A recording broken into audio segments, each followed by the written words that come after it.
All right, so we are now joined by Lux September, who is the head of CAF's broadcasting services, on in studio to tell us more about the CAF TV rights. Lux, always a pleasure chatting to you.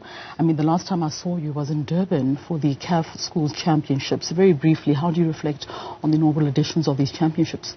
I mean, a successful event, an initiative that is a brainchild of our president, Dr. Motsepe.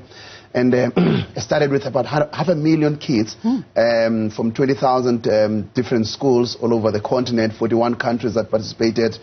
And a successful final in Durban, thanks to the Minister of Sport, Mr. Zizi Koro, the Deputy Minister of Sport.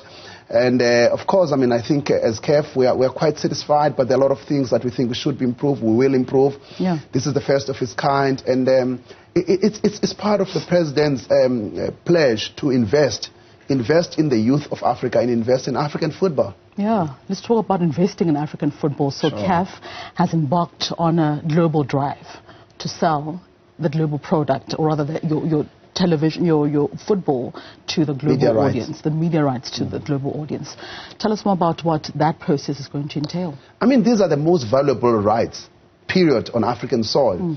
In the last Africa of Nations, Total Energies, Africa of Nations in Cameroon, 500 million people watched the final match.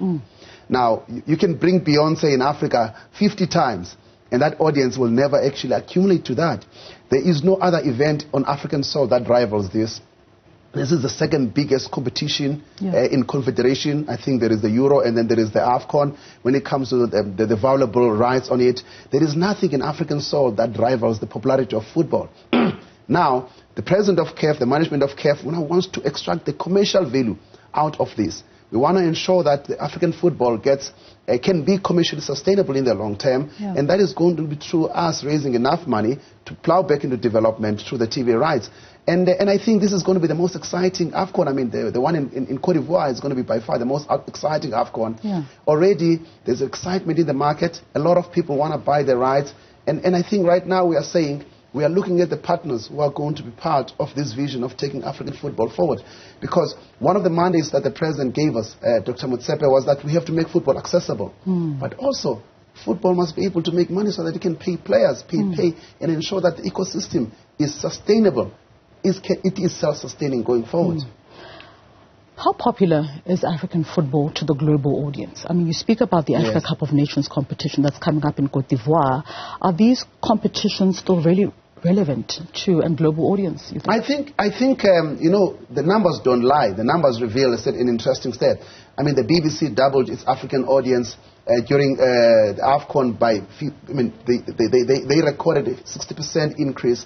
TV Global, for the first time, I mean, we had about 50 million people from South America watching the AFCON. We had, as I said, on African soil alone, about 492 million people watching the final of the AFCON, 152 territories. Now, this shows that, I mean, I mean, I know you love your cricket and your rugby and everything else. You will have to times that by at least 10 to get to the value of AFCON. And I think it's because in South Africa, for the longest time, people have not necessarily understood the dynamics of what's happened in the continent. But now, I think people are opening up a little bit with the success of Mamelodi Sundowns and previous Orlando Pirates. And also with the success of African football, with Morocco in the semi-finals of the World Cup, with Senegal, what they did in the last AFCON. The African players are some of the best in the world. The AFCON is by far the biggest stage to showcase this talent. Unfortunately, Yoba Bafana Bafana is qualified as well. Which is great. We get to see them in Cote d'Ivoire next year. But, you know, African nationals, you know, African football lovers love consuming your Premier League, your Premier Leagues, your La Ligas of this world. Are they consuming enough of the local leagues, the CAF Champions League? What are the numbers saying? I think also maybe, you know, local football does us disservice. When I used to work here in South Africa, I used to look at the top 10 games that they used to release every year. And out of the top 10 games, 6 out of them were domestic football, PSL football in South Africa. But the perception is because me and my friends watch EPL, this is probably the most popular platform. It's not. The consumer is still interested in watching their local content. And local content is what drives Newzroom Afrika. Local content is what drives sales.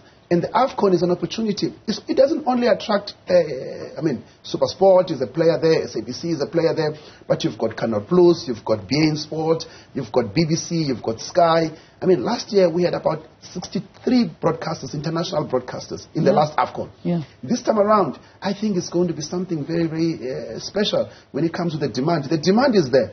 And fortunately, for the first time, CAF is spoiled for choices, and CAF is following in line with good governance. Is putting out tenders. In the next 2 weeks, the tenders are coming out. Yeah. So we know every day people are calling us, when are you releasing the tenders? When are you leaving South Africa so you can start selling to us globally? So this is basically what we are looking at. All right, just a final one before I let you go. Let's talk about Patrice Motsepe, the president, of course, of CAF, celebrating his 2 years in office this year.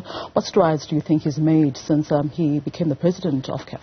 I think we must judge a person and a leader based on his promises that he has made. You know, we must look at your promises and be able to juxtapose them and look at what did you promise, what did you achieve. Yeah. He promised that he's going to introduce VAR in African football.